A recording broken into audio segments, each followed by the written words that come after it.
Ako kasi yung personal na gamit ko dyan talaga, ano lang baby, vibe lang, free clip talaga. Hindi pinapasok. Ayoko ng mga dildo-dildo kasi may dildo naman si Mister. Enough na yan, enough. Enough na yan. Maitim ba skin? Underarm at singit mo? K-Skin ang bahala sa'yo. Premium ang ingredients, paraben-free and sulfate-free, and FDA-approved, kaya safe for everyone. With K-Skin, ibalik ang alindog mo. Huwag nang magpahuli. Hi Hi, guys! Ikaw mag-intro. Okay, nandito na naman kami ni Mrs. Ani Mister. Okay.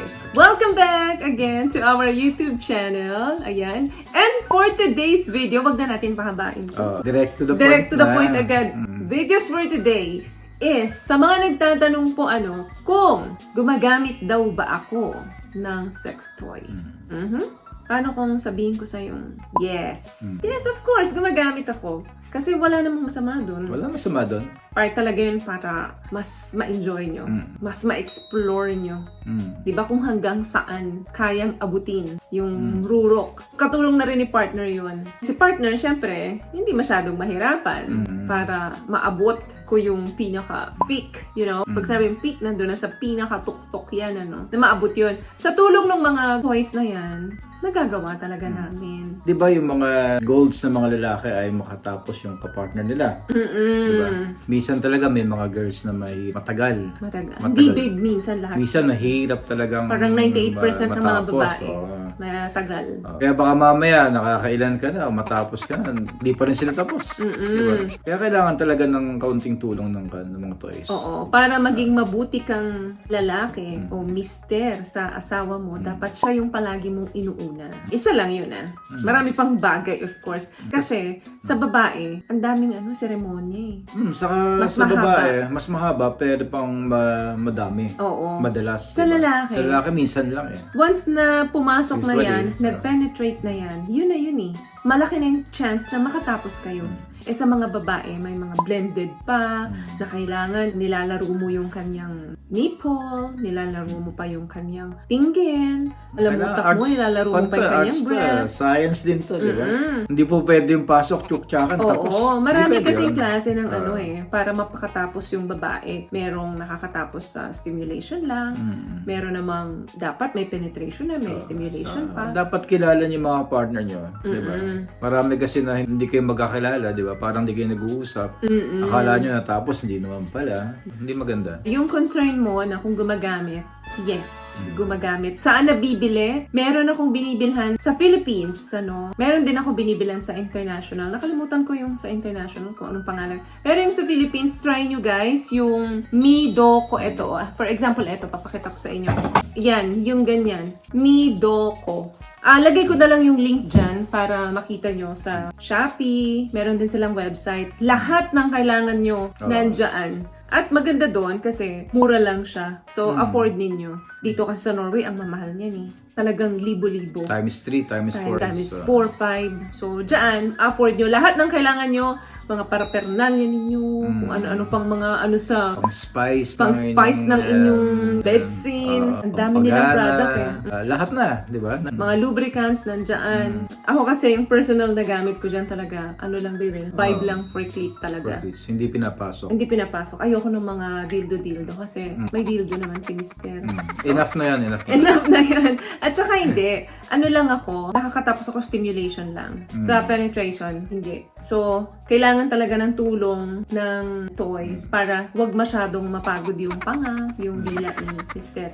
What I love about this product, itong No More Dark Secret ng K-Skin, bukod sa may advanced whitening na siya, na kung saan pwede niyang matulungan na pumuti yung mga singit-singit mo, moisturizing, meron siyang anti-irritation, antibacterial, maintain healthy pH level. Hindi lang pambabae, meron din po tayong pang lalaki. Kasi ang benefits ng mga ganyan, pagka gumagamit ka, ako talagang nagmumultiple. Multiple. Wala kaming ni husband ko na ginawa namin yun ng hindi ako nag-multiple.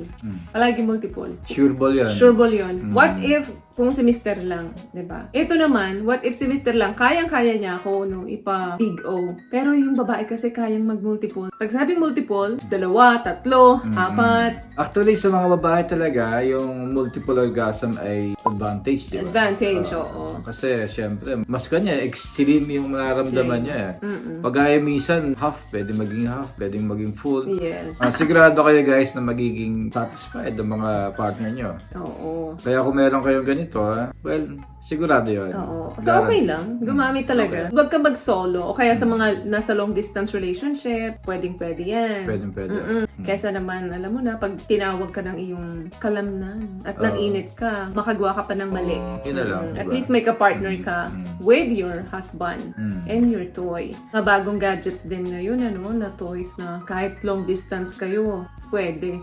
Na kay Mr. yung controller, ganun. Tapos, nag-uusap kayo, kinukontrol niyo dun sa phone. Extra vibration. Oh, extra vibration. Tapos nakikita mo yung wife mo, nakalagay yung toy doon sa kanyang kifay. Then si Mr. ang nagko-control. May mga ganun, Parang nga guys. naglalaro na eh. Oo. Check nyo dun sa pinakita ko sa inyong store ng mga toys. Kasi lahat nandun talaga ng kailangan nyo. So, ako, personally, I advise sa mga katulad kong babae, walang masamang gumamit ng toys. Lalo na kung meron namang permiso ni Mr.